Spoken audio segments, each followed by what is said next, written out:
Bonsoir mesdames et bonsoir messieurs. Dans les cadres de la Renaissance africaine, ce soir, je crois sur ce plateau des philosophes congolais qui sont connus à l'extérieur, sauf dans leur propre pays. Avec ces philosophes, on va parler de la philosophie africaine, de l'histoire de la philosophie africaine et congolaise, parce que nos philosophes africains et congolais sont mal connus. Et pour arriver à éclairer notre peuple, je vais commencer avec le professeur Gomba Binda, qui est professeur à la faculté catholique de Kinshasa, mais aussi professeur à l'université de Kinshasa. Il est philosophe. C'est un ancien étudiant de professeur Chamalenga, Chamalenga Ntumba, d'ailleurs, qu'on va commémorer cette fois-ci. Il est mort il n'y a pas longtemps. Et je le disais la fois dernière au professeur, quand les musiciens meurent, on fête. Mais curieusement, quand les philosophes meurent, les intellectuels meurent, les hommes politiques congolais et les médias s'intéressent moins. On va en parler. Le professeur Gomba Binda a publié assez d'ouvrages. Je vous disais, c'était l'étudiant de Chamalenga, Ntumba, qui est décédé. Le prof a publié, je peux dire à peu près combien ici. Ce que j'ai ici, c'est à peu près 7 ouvrages. Donc, les premiers que j'ai sur moi, c'est Zola, une philo-culture féminine africaine. Ce n'est pas Émile Zola, professeur. C'est l'un des plus récents ouvrages, mais dont la matière est la plus ancienne. Ok. C'est un ouvrage qui date de ma licence en philosophie. Ok. Et vous avez encore contribué au dictionnaire des philosophes africains. L'autre livre, toujours vous, de Mesomal State. Ça, c'est en anglais. Hein? C'est en anglais. Mesomal State, oui. C'est l'état médian, l'état du milieu. Donc, j'ai décrit la démocratie qu'il nous faut en Afrique comme devant être une démocratie qui prend et les valeurs occidentales et les valeurs anciennes de notre Afrique traditionnelle. Ok. Voilà. Et l'autre livre, c'est sur Ebussi Boulaga, la philosophie Yimuntu. Vous avez contribué. Bon, c'est une contribution. Une contribution. J'étais au funérailles d'Ebussi quand il est décédé à Bafoussam. Mais c'est que j'ai trouvé qu'il est mort dans une pauvreté incommensurable. Et j'ai eu à discuter avec le ministre de la Communication qui m'avait reçu. Je lui pose la question. Comment vous abandonnez de telles intelligences? Vous allez gérer le pays avec qui? Et il a demandé à son fils, qui est aussi philosophe, oui, de ne pas recevoir un cadeau de pouvoir politique.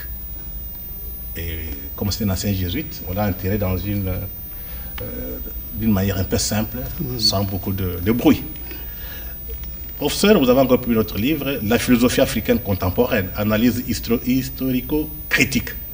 Là, c'est une partie de la thèse de doctorat. Vous avez dit tout à l'heure que c'est Chamalenga, le professeur Chamalenga, oui, qui m'a dirigé. Eh ben, je lui ai dédié cet ouvrage, plus un autre, donc, qui n'est pas là malheureusement. Voilà. Et l'autre ouvrage, c'est La pensée politique africaine contemporaine. Là, c'est un ouvrage qui reprend les idéologies africaines, depuis la négritude, le socialisme africain de Senghor, de Nyerere, etc., jusqu'au panafricanisme le plus récent, etc. Voilà.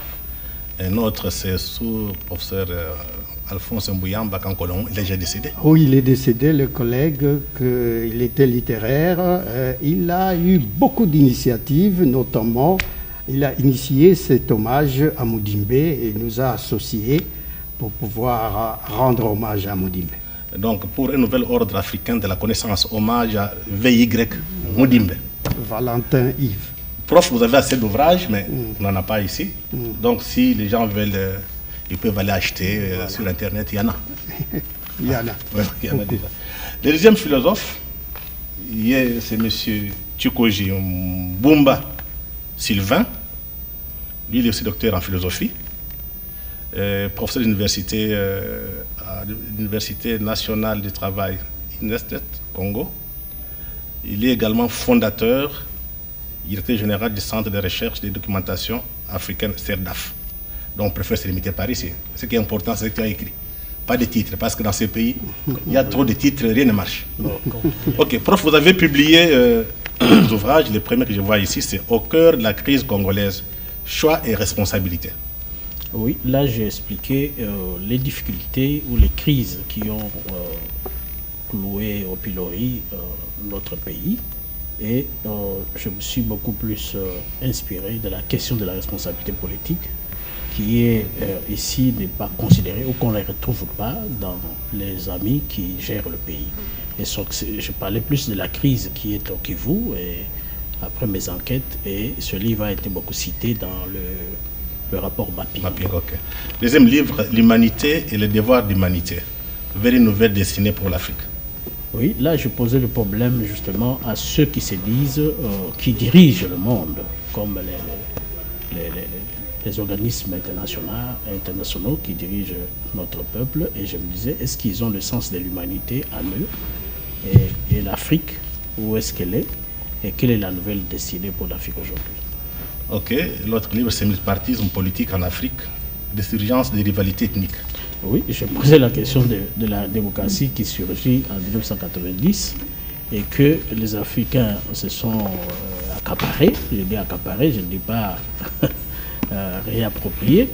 Alors là, on a vu dans les forums nationaux, par exemple, qu'il y avait beaucoup de rivalités ethniques. Et par exemple, le gouvernement qui vient de sortir, beaucoup disent, bon, on n'a pas vu les gens de Bakongo dedans, on n'a pas vu de tel coin, le Maïndombe, on n'a pas vu, les Bassakat ne sont pas dedans. Voilà les rivalités ethniques qui sont survenues à la suite de la démocratie. Ok. Ouais. De la bonne gouvernance appelle à un nouvel ordre éthique du pouvoir en Afrique noire. Oui, la question de la bonne gouvernance est posée. Je pense que mon mentor ici a dû exploiter davantage. Ce livre-là, je ne l'ai pas entendu ici. Je ne sais pas qu'est-ce qu'il est devenu, que vous avez publié dernièrement sur la bonne gouvernance et les droits. Ah oui, ah oui, il y en a plusieurs, effectivement. J'ai publié au moins 3, à Bruxelles et à Paris. Bon, mais ils ne sont pas là. Sur la bonne gouvernance, sur la bonne gouvernance, et ce livre était... je voulais donner vraiment de l'idée à ceux qui gouvernent nos pays et qui étaient tous dans le système de tricherie, de vol, de destruction de leur nation. Ok, votre livre, c'est les questions africaines de la mondialisation, préface à une éthique de la solidarité universelle. Oui, là, je posais de vraies questions que les Africains se posent de la mondialisation. On est allé vite dans la mondialisation, mais qu'est-ce que nous avons récolté de cette mondialisation? Alors, à ce moment-là, j'ai invité le champion de la mondialisation à une nouvelle éthique, qui est une éthique universelle, où on doit considérer, nous sommes ici, nous parlerons de Tchamalenge, justement cette ouverture sans frontières. Ok. Les pouvoirs de la paix en Afrique en quête de développement. Oui, là je me disais qu'il n'y a pas de paix si... Il n'y a pas de développement s'il n'y a pas de paix. Et donc, sans paix, il n'y a pas de développement. C'est la question que nous avons ici chez nous en Afrique. Ok, le dernier, c'est l'impulsion du pouvoir. L'illusion du pouvoir, pardon. Et là, je m'inspirais d'un grand auteur britannique que vous connaissez, et que ce monsieur qu'on appelle, vous avez le nom là-bas, allez-y. Un grand littéraire, Shakespeare, je pense. Shakespeare, qui lui a présenté un tableau complet de la gestion du pouvoir. Et ici chez nous, le pouvoir est réduit aux richesses, au ceci, au cela, mais qui oublie justement le peuple. Et à la fin, qu'est-ce qu'on rencontre? Mobutu l'a eu, il est parti, soit par la mort, par l'exil. Il y a aussi Houphouët-Boigny, tous les grands que je cite dans ce livre. Et dernièrement, vous avez cette situation. Vous n'êtes pas le seul à publier, il y a d'autres philosophes africains et congolais qu'on va quand même donner certaines références pour permettre à ceux qui nous suivent d'aller chercher cette lecture. Nous avons Marcin Toa, essai sur la problématique philosophique dans l'Afrique actuelle. Premier livre. Deuxième livre, l'idée d'une philosophie négro-africaine. On fera les commentaires après, professeur. Et nous avons Mamoussé Diane, qui est sénégalais, Towa est camerounais. Mamoussé Diane a écrit de la philosophie et des philosophes en Afrique noire, préfacé par Paulin Otondi. Et vous avez Eboussi Boulaga, l'affaire de la philosophie africaine au-delà des querelles. Enfin, vous avez Kamana, qui a publié Philosophie africaine et culture. C'est préfacé par le professeur Ngal, Georges Ngal, un contemporain de Moudimbe. Professeur, il y a quand même des questions. On doit quand même répondre parce qu'on ne comprend pas. Donc, j'ai donc quand même une définition, je dirais un peu occidentale, pas africaine, de Raymond Aron, dans son livre Introduction à la philosophie de l'histoire. Il écrit ceci. La philosophie est la question radicale que l'homme, en quête de la vérité, s'adresse à lui-même. Professeur, une question. Est-ce que la philosophie africaine existe-t-elle? Oui, la philosophie africaine existe d'abord en tant que concept comme tel et en tant que pratique. En tant que concept, il faut l'entendre effectivement comme Raymond Aron, comme une réflexion, une pensée réfléchie, importante, radicale pour certains, sur l'existence humaine, sur les problèmes fondamentaux que se pose l'homme. Qui je suis, pourquoi je suis né, pourquoi je suis au monde, quelle est ma destinée, où je vais, qui a créé le monde, comment je dois être avec les autres. Ce sont des questions fondamentales qui se posent et que l'homme se pose dans toutes les sociétés humaines. Évidemment, avec des variations, avec des formes différentes, mais toutes les sociétés humaines se posent toujours cette question-là. Et pour nous ici, bon, il y a deux choses. La période précoloniale a une philosophie qui est essentiellement, malheureusement, orale. Essentiellement, même si dans l'Égypte antique pharaonique, il y a eu des écrits qui datent de plus de 2000 ans avant Jésus-Christ, mais dans nos traditions les plus proches précoloniales, on n'a pas vraiment d'écrits. C'est essentiellement dans les mythes, dans les contes, dans les proverbes, etc., qu'on trouve cette philosophie. Après, ou disons avec la colonisation, arrive maintenant une période où les intellectuels s'initient effectivement non seulement à la pensée orale, mais également à la pensée écrite. Ils écrivent des ouvrages parce qu'ils ont été à l'université, ils ont appris. À l'école des Blancs. À l'école des Blancs, oui, ils ont appris la philosophie occidentale, grecque, latine, etc. Mais ils se sont adonnés à écrire et effectivement, donc, au total, la philosophie africaine existe, mais suivant deux périodes temporelles, avant la colonisation et après la colonisation.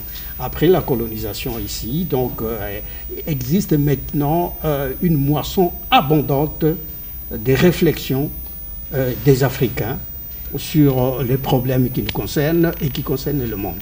Mais pourquoi les Européens, les Occidentaux contestent, ils disaient que les Africains n'ont pas de philosophie? Oui, vous avez raison, ils disaient, mais premièrement, c'est normal. Hein, c'est lorsque ceux-là qui pensaient découvrir les mondes, découvrent l'Afrique, voient, eh bien, voyez, ils ont un regard tout à fait typique de dédain, de discrimination, de dénigrement. Et donc, directement, se sont dit, les Noirs ne peuvent pas avoir de pensée, même pas la pensée, la plus petite, la logique élémentaire, ils ne l'ont pas.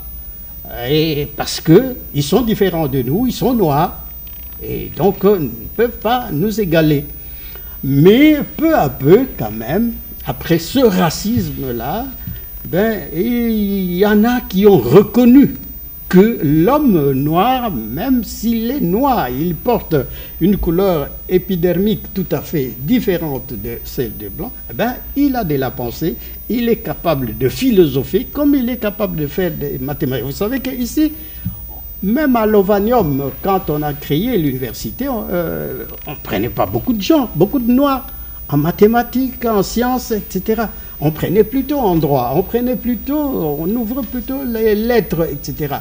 Parce qu'il disait que le noir n'est pas capable de comprendre les mathématiques, de faire les mathématiques, de comprendre la chimie, la biologie, etc. Même la médecine, c'est vraiment avec hésitation qu'on a créé. Est-ce qu'ils ont changé quand les contacts, malgré tous les progrès philosophiques, des publications? Oui. Est-ce que nos amis occidentaux ont changé leur regard sur l'Africain, sur les Congolais? Non, pas totalement. Ce n'est pas tout le monde qui change. Hein, mais des intellectuels, des vrais intellectuels, comprennent effectivement la capacité de l'homme noir. Comprennent, ils mesurent bien lorsqu'on étudie avec eux, lorsqu'on voit les Noirs travailler, ils comprennent bien.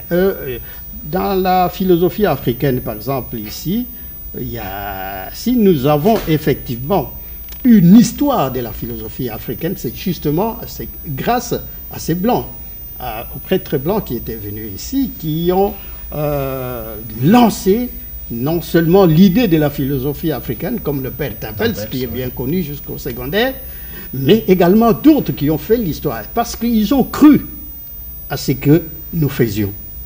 Et jusqu'à présent, j'ai rencontré plusieurs enseignants blancs, allemands, français, pas beaucoup français, mais belges quand même, j'ai rencontré en Allemagne, par-ci, par-là, qui effectivement travaillent à faire connaître la philosophie qui est produite en Afrique. Une question, professeur. Oui.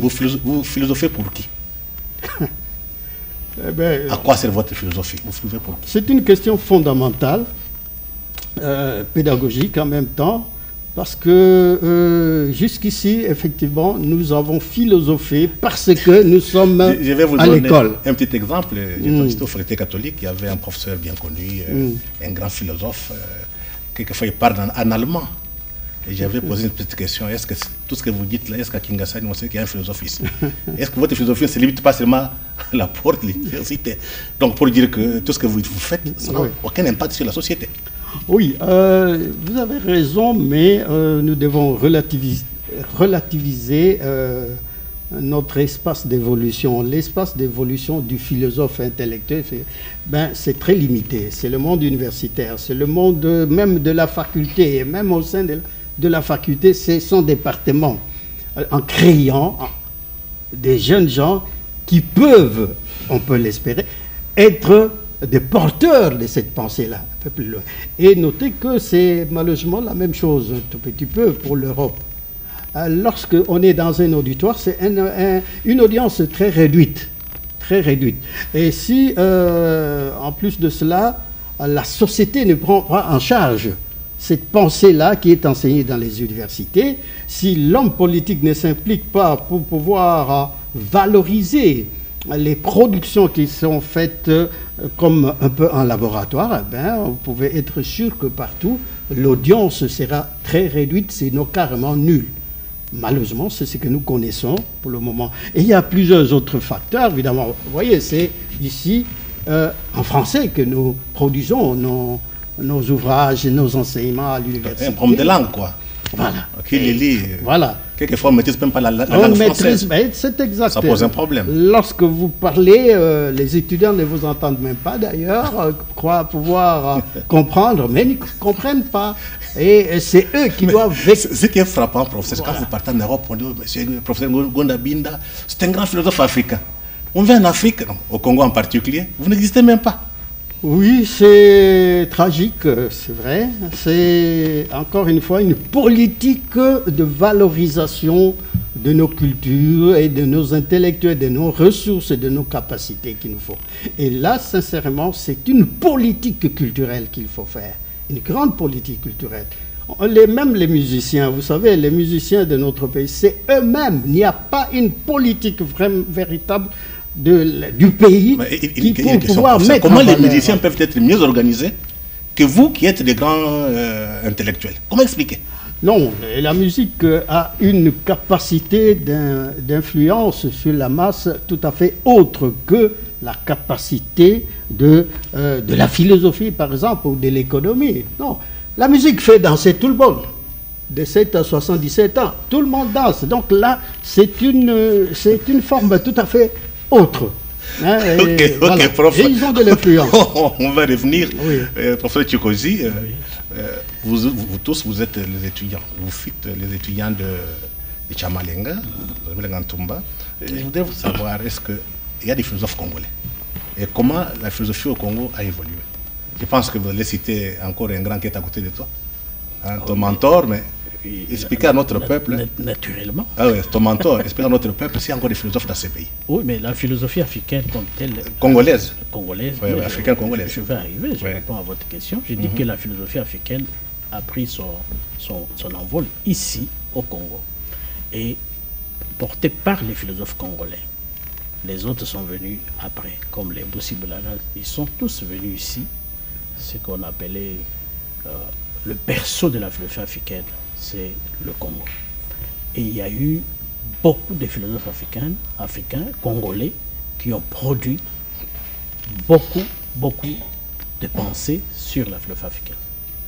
Et donc, je vais vous citer quelques-uns que peut-être les gens connaissent, comme Tchamalenga Ntumba, comme Motuza Kabe, comme Elungu Penelungu, Okolo Okonda. Donc, vous oubliez les professeurs à côté. Je vais le citer, c'est le plus jeune. Je vais commencer par le vieux. Les vieux. Et puis je reviendrai par le plus jeune, puisque eux, ils font la transition entre les plus vieux et nous, qui sommes venus après. Et donc, il y a tous ces gens, les Kinyongo Yeti, qui sont encore en vie, et les Ngoma Binda qui nous ont fait la transition, hein, donc qui nous ont appris les anciens et qui nous ont amenés vers les anciens, vous voyez. Et donc, il y a beaucoup de Congolais qui ont fait de la philosophie, et donc là, je répondrai même à la question de la philosophie, si oui ou non la philosophie africaine existe. Cette philosophie existe. Elle a existé même avant la question qui a été posée par la contestation dite occidentale. On peut même se poser si en Occident il y avait eu philosophie. Prenons par exemple Okolo qui se pose une question critique sur Hegel. Ce monsieur qui n'a jamais mis son pied ici en Afrique était capable de dire que les Africains n'ont pas des cultures, ils n'ont pas l'histoire, ils n'existent même pas dans l'histoire de l'humanité.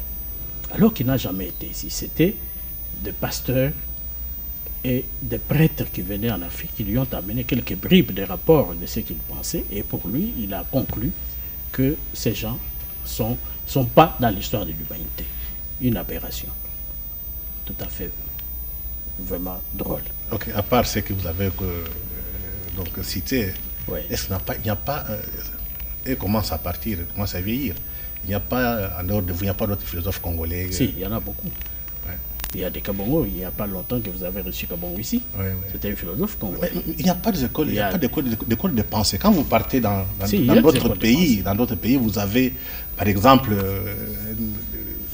chez les Allemands, vous avez des écoles, ce qu'ils font avec Heidegger, vous avez des Kant, vous avez des écoles comme ça. Comment chez nous non, ces écoles-là existent. Ça y est où? Il y a des écoles, par exemple, lui, il va vous le dire, puisqu'il est de ces écoles-là. Il a fait, dans son livre, l'histoire de la philosophie africaine contemporaine, il démontre, noir sur blanc, toutes ces écoles-là, c'est ce qu'il appelle des axes de la philosophie africaine. Et dans ces axes-là, il y a eu des écoles.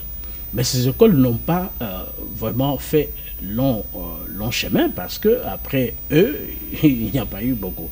Moi, je suis de l'école de l'herméneutique. Mais cette herméneutique, j'ai pris ma part. Parle au peuple. Excusez-moi. Herméneutique, c'est quoi? Bon, expliquez. De la réflexion. En français facile, comme on dit. Oui, de la réflexion sur des questions sociales qui se posent dans notre peuple. Alors, je parle plus de l'Afrique, je montre bien comment il y a un écart entre ceux qui dirigent et ceux qui vivent de la politique. Et ces gens-là, ils font beaucoup de mal au peuple et aux populations les plus pauvres. Donc j'ai pris cette dimension, même Komboleko m'appelait le philosophe des situations sociales, des situations concrètes sociales. Et donc il y a des courants. Il y a des courants philosophiques, des courants de pensée, même ceux qui sont ailleurs, comme vous le dites, mais se sont inspirés aussi de ces courants. Réponse, c'est quoi? Ouais. Je pose la question, vous philosophez pour qui? Le philosophe. Je prends un exemple. Ouais. Le président Tshisekedi, en faisant son discours sur l'Union africaine. Non, l'Union, comment on appelle ça? L'Union sacrée de la nation. De la nation. Je n'ai pas vu de philosophe prendre position. Même si vous n'avez pas invité, on devait voir dans des médias, même sur les réseaux sociaux, voir les philosophes congolais s'exprimer. Personne n'a parlé. Non. Donc, vous êtes philosophe pour quelle raison? Dire que moi, personne n'a parlé, c'est quand même exagéré. Oui, je vous dirais, l'épreuve est là. Moi, j'ai été invité ici à la RTP. Oui, je voulais citer d'ailleurs son exemple. J'ai parlé, j'ai indiqué ce que j'entendais par Union sacrée. Ouais. J'ai indiqué que c'est une idée à laquelle tout le monde doit adhérer lorsque ça signifie que nous devons changer de cap.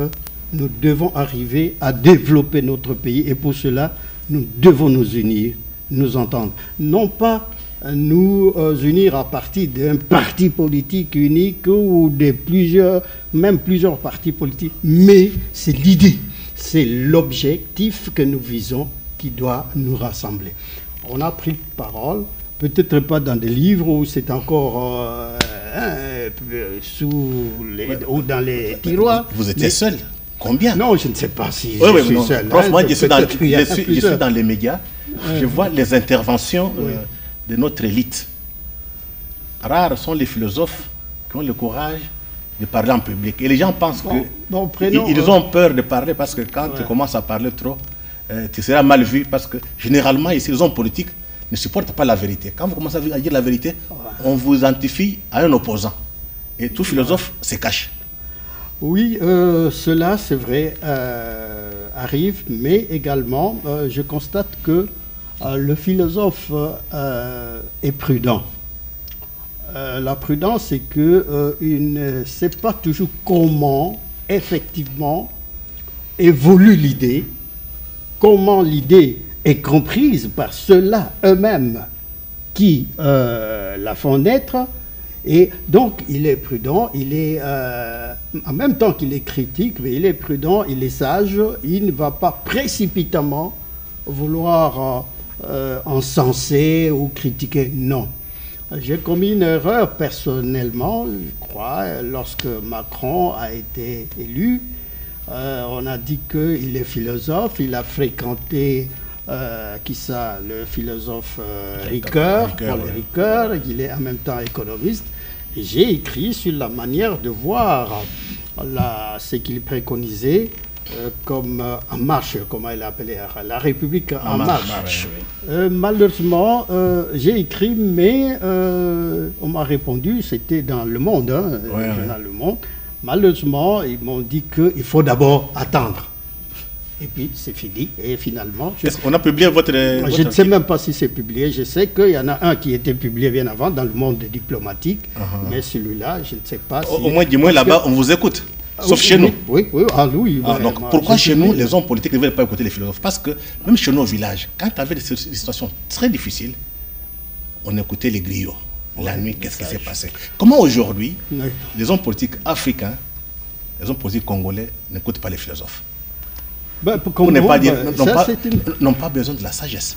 Oui, pourtant, dès le départ de nos ancêtres, du moins les Grecs, c'est-à-dire Socrate que tout le monde connaît, depuis les Platon, depuis Aristote, les hommes politiques étaient invités à comprendre que pour véritablement diriger, il faut écouter le philosophe. Ça, vous voyez, les livres de Platon le disent très bien, même son maître Socrate, Aristote, etc. Ils ont tous les deux, chacun de son côté d'ailleurs, créé une école. Platon a créé l'académie pour pouvoir former des dirigeants politiques, et donc qui doivent écouter les philosophes. Aristote a créé le lycée qui existe actuellement, c'est Aristote, pour former les dirigeants qui doivent écouter effectivement les leçons du philosophe pour que le dirigeant politique s'oriente le plus sûrement possible dans sa tâche très lourde, très difficile de conduire une république. Mais ici, malheureusement, c'est vrai, vous le dites, on ne voit pas encore sérieusement un regard rivé sur la nécessité d'écouter la pensée réfléchie, la pensée politique qui est à même d'aider effectivement la gouvernance du pays. Bon, oui, voilà. Moi je disais, nous quand même, nous prenons notre risque de faire parler des philosophes pour que notre peuple voie un peu très clair, mais ensuite de rappeler aussi que dans ces pays, il y a quand même des grands philosophes qui sont décédés. Je pense dernièrement, on a eu Chamberlain Antoumba, il y a Bimoyen Kweshi qui est décédé, il y a l'autre là, c'est Elungu. Donc tous sont en train de partir, mais jamais on voit des manifestations à la télévision, même pas de conférences pour expliquer ce que les philosophes ont apporté. Donc nous allons profiter de cette occasion pour parler de Chamberlain Antoumba. Vous faites tous les étudiants et Chamberlain Antoumba. Je voudrais d'abord, j'ai eu la chance de voir un seul livre. J'ai vu ça sur Internet, intitulé « Les réels comme procès multiforme pour une philosophie de nous, processuelle, englobant et plurale ». Donc, vous qui êtes, je dirais un peu, des anciens étudiants de Chamalenga, est-ce qu'on peut comprendre, professeur Tchoukoji, ça signifie quoi? Parce que nous sommes nous ne sommes pas des philosophes. Oui. Quand on parle de Chamberlain Antoumba, sans parler de la bissoïté comme étant une philosophie sans frontières, on ne l'a pas connu. Deuxièmement, lorsqu'il parle de la philosophie de l'être, il montre bien que le réel n'est pas l'être. C'est difficile à comprendre, à expliquer. Il faut expliquer parce que il faut expliquer au peuple. Oui, expliquer en français facile, comme ça ils vont comprendre. En français facile, c'est pas facile aussi pour moi d'aller jusqu'à ce niveau-là, mais je vais essayer de le faire. Si ça pose problème, tu peux parler malingala, je pense que ça peut passer. Bon, enfin, c'est une langue congolaise. Je vais arriver à ça. Donnez-moi un peu de chance. C'est-à-dire que il montre que le Dieu qui est l'être, comme les anciens le disaient, comme Platon et tous ces gens-là, cet être-là ne doit pas être renfermé dans une culture. Et cette culture était une culture occidentale pour lui. Et il a vécu en Occident, il maîtrise cette culture occidentale, en même temps il maîtrise la culture africaine, précisément la culture Luba. Et il montre que l'être dont on parle en philosophie occidentale, ce n'est pas un être solipsiste comme le pensaient Descartes, Sartre et tous ces gens-là qui étaient un être tout à fait fermé. Mais c'est un être qui est ouvert au monde, qui est englobant, il parle de l'englobant, qui englobe aussi bien le divin, qui englobe l'univers, le cosmos, et en même temps il englobe l'humain. Et c'est cet humain qui est le nôtre, qui est le nous qui est un nous sans frontières, qui est au-delà des frontières. Et il appelle ça la communauté dialogale idéale, une communauté où nous nous retrouvons ici. Et là, il prenait, parce qu'il nous a donné ce cours, nous sommes les premiers à avoir eu cette philosophie du nous, de la bissoïté. Il s'insurge contre la philosophie du J'ai-tu de Martin Buber. Non, contre la philosophie occidentale. Occidentale. Oui. Donc, je voudrais... Et il pose au cœur même de la philosophie le nous, qui est la communauté dialogale idéale, qui est une communauté sans frontières. Et là, il est allé pour les philosophes politiques comme Ngoma Binda, devrait prendre cet aspect où la philosophie, où la gestion de la politique devrait s'ouvrir. Donc c'est vraiment la démocratie sans frontières, où on peut critiquer avec l'argumentation, ce qui n'est pas facilement accepté. Et pour revenir vraiment sur terre, les pieds sur terre, puisqu'ici, j'avais la tête en bas et les pieds en l'air, maintenant je reviens, pour dire que il faut que Chamberlain parlait beaucoup de l'homme d'Engaba. sa philosophie est une philosophie... L'homme d'Engaba, c'est... L'homme d'Engaba, l'homme populaire de la rue. Oui. Et il faisait sa philosophie au nom de ces personnes. Vous avez posé la question, on philosophait pour qui? Et on philosophait pour toutes les catégories de la population. C'est ainsi qu'à chaque fois, il citait l'homme de la rue. Et comment vous allez arriver à discuter avec l'homme de la rue, comment il va comprendre sexe. Alors il prenait à ce moment-là la beauté d'une femme, la chanson qui était chantée par Tabouley et Mbiliabel. Il dit, bon, une personne, comme Mbiliabel je le disais, Kitoko Nayo Izali, Kakananda Kunayo Moko, devant votre miroir. Vous voyez ça? Alors lui disait qu'il faut sortir, il faut que la personne qui se croit être belle soit jugée par la communauté dialogale. Que tout le monde apporte un regard critique sur votre beauté. Donc c'est pourquoi Tabouley qui disait, bon, il faut que votre beauté, moi si l'équipe, il faut, vous voyez. Et ça c'était Tchabalin qui voulait que les gens comprennent que la philosophie s'est faite dans la culture, au pied des hommes, des femmes qui sont dans la rue. Et c'est pourquoi il parlait beaucoup de l'homme d'Engaba, de l'homme de Tchangou, et il parlait de tous ces gens-là qui apportaient beaucoup dans la philosophie. Donc il était à l'écoute plus de ces communautés-là que de tous ceux qui pensaient autrement par rapport à ces gens-là. Et donc je me dis que le livre qu'il a sorti, c'est un condensé vraiment de toutes les pensées qu'il a disséminées à travers beaucoup d'articles. Donc pour le moment, je pense que... Est-ce qu'il est étudié ici, sa pensée? Non, sa pensée est étudiée dans des universités, comme le prof l'a dit, et au sein de facultés, au sein de départements de philosophie, mais n'est pas étudiée par exemple dans les écoles. Et c'est le cas de tous les grands philosophes. Ngoma Binde est ici. Il a une pensée philosophique politique qui est très importante, que beaucoup n'ont pas connue ou ne connaissent pas. Nous-mêmes ici, nous avons publié beaucoup de textes, et le texte que vous avez évoqué sur la bonne gouvernance, c'est publié en 2001, alors qu'il y avait déjà des textes qui commençaient déjà en 1985. Et ces textes ne sont pas connus. On ne peut pas dire que c'est votre faute, parce que quand on va, la plupart de vos amis, ils accèdent au pouvoir. Mais pourquoi ne pas faire je ne sais pas si nos amis accèdent au pouvoir. Non, il y en a beaucoup, on les voit. Quand un philosophe accède au pouvoir, il cesse d'être un philosophe. Non, mais je vous le dis. Hein. Allez-y, oui. Habermas dit, quand un philosophe entre en politique, il cesse d'être philosophe, il devient idéologue. Il n'est plus. Habermas le dit clairement là-dessus. Donc, il commence à expliquer l'idéologie des autres. Mais un philosophe reste critique, il reste en dehors de tout. Et il prend de la hauteur pour pouvoir jeter un regard critique sur la gestion de la société. Et c'est ça là où il y a... Là, c'est un problème, parce que je pense que là où le prof a eu... donc, il y a le professeur Kasereka qui donne cours au Canada. J'ai lu son livre, là, il avait dit... il avait remis en cause la pensée... la philosophie politique du professeur en disant on ne peut pas être philosophe et politique, alors que le professeur conseille aux philosophes d'entrer en politique. Professeur, est-il possible? J'aimerais d'abord revenir à Tchamalenga. Mon maître, c'est lui qui a dirigé ma thèse de doctorat. Ce fut un abbé, une personnalité importante intellectuellement. En fait, sa philosophie se pose face à la philosophie occidentale. La philosophie occidentale est essentiellement fondée sur l'individu. C'est individualiste. C'est le jeu. C'est moi. C'est l'individu. La liberté individuelle.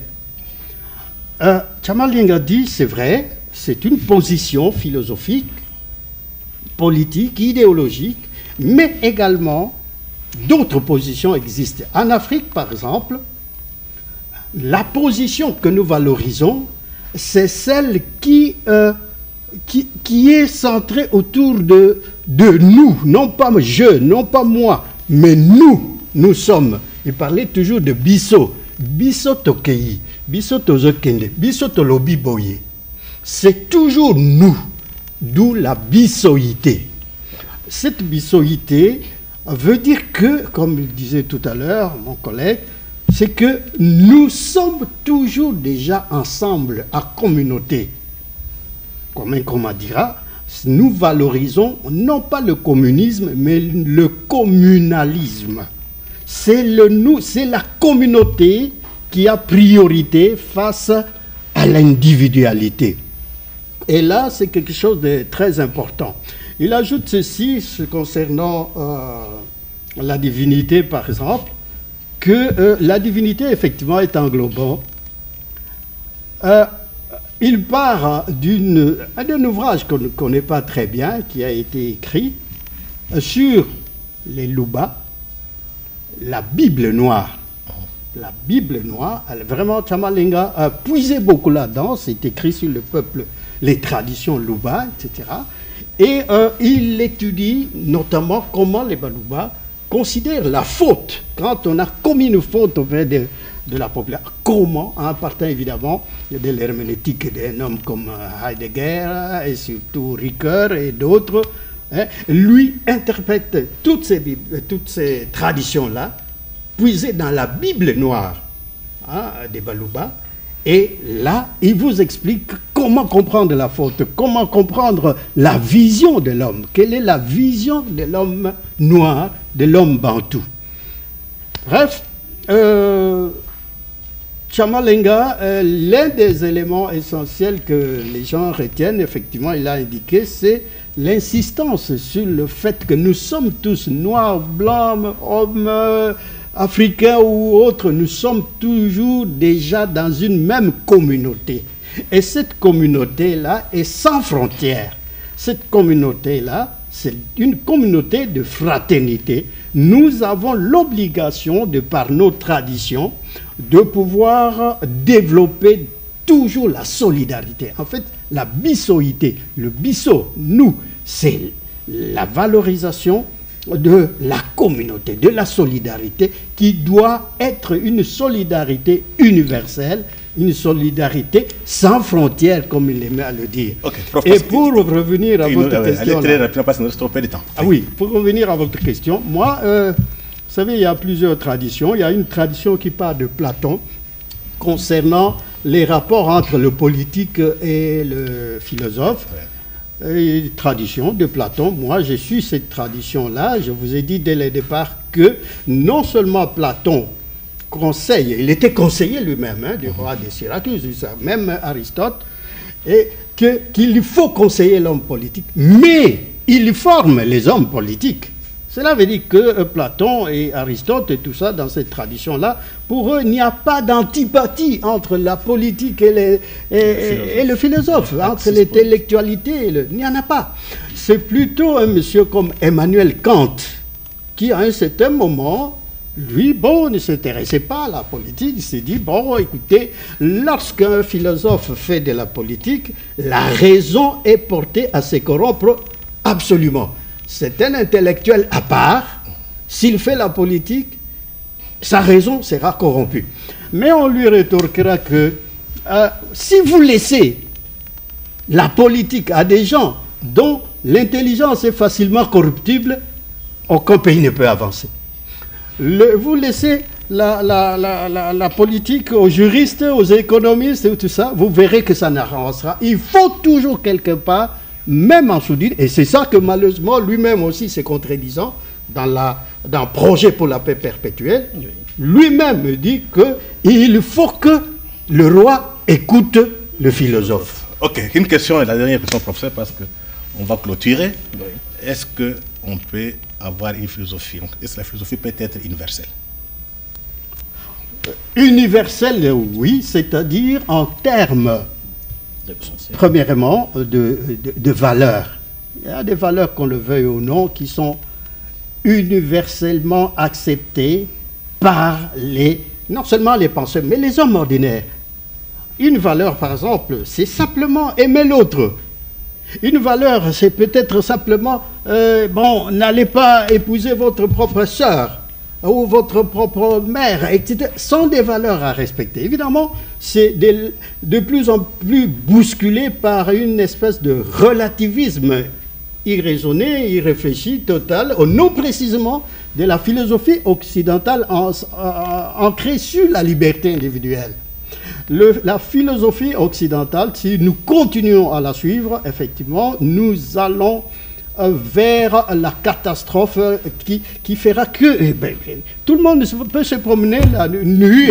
On peut dire que si nous voulons que l'Afrique renaisse, nous parlons de la renaissance africaine, donc il faut aussi que la philosophie africaine renaisse. Oui, il faut revenir sur nos cultures. 3 minutes parce qu'on est à la fin. Il faut revenir sur nos cultures pour faire de la philosophie, pour faire naître l'Afrique. L'Afrique doit prendre ses envols à partir de nos cultures. C'est là où nous sommes. Il y a la philosophie africaine et la philosophie universelle. Dans la philosophie universelle, le professeur l'a dit, il y a des valeurs comme la démocratie. C'est une valeur qui peut être acceptée par tous. Par exemple, le respect du droit, c'est une valeur qui peut être acceptée par tous. Mais ces valeurs universelles ne peuvent être vécues que dans un contexte culturel tout à fait limité. Comme le disait Habermas, ou Hans Jonas Gadamer, qui disait que je peux réfléchir à partir d'un point culturel donné. Même Paul Ricoeur a pris aussi ça. Lui qui était juif a pu comprendre le monde à partir de la culture juive.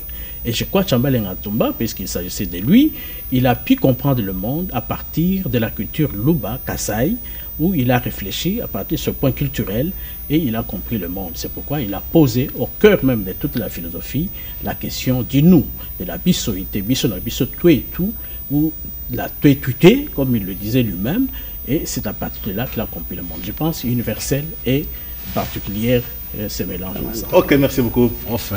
Nous arrivons à la fin de notre entretien. J'espère qu'on va continuer les débats parce que cette année, c'est l'année de la Renaissance africaine. On ne peut pas renaître sans pensée, sans philosophe, sans culture. Donc, je vais appeler tous les philosophes, tous les hommes de pensée, tous les intellectuels de participer à ces débats. Parce qu'on voit que dans notre société, il y a un vide. La place où les philosophes devraient prendre, c'est occupé par les aventuriers. Et ceux qui font beaucoup de bruit.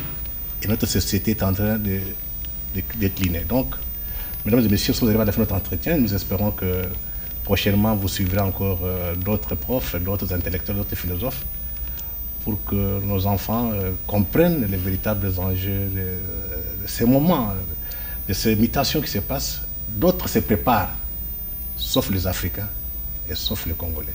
Une fois de plus, merci et bonsoir.